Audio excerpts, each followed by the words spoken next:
كنت تنتقد أحد اللاعبين وتقول وكأنه خزانة في الملعب. لا هي دايره ضجه هذيك.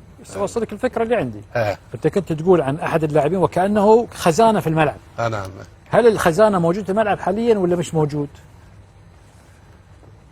اليوم في المقابله تاع اليوم في البعثة يا سيدي يلا. باسكو خرجت ديجا واحده. خالد في نقطة مهمة. لا يا أخي لا دخل النقطة المهمة. هي شوف هذه تكلمت أنا خرجت هذه تاع خزانة تجري لأن أم لاعبين هنايا أو في وسط الميدان والله يباركهم لاعبين كاع في المستوى.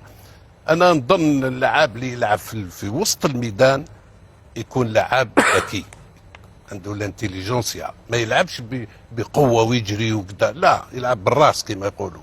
وحنا في مقابله ما شفنا واحد اثنين لاعبين شفتهم يجري برك يروح منا يعطيو له البالون يديها له حتى لرجله. اي واحد فيهم اليمين ولا اليسار اللي في منطقه الوسط؟ نعم اي واحد فيهم اللي في منطقه الوسط اليمين ولا اليسار تقصد؟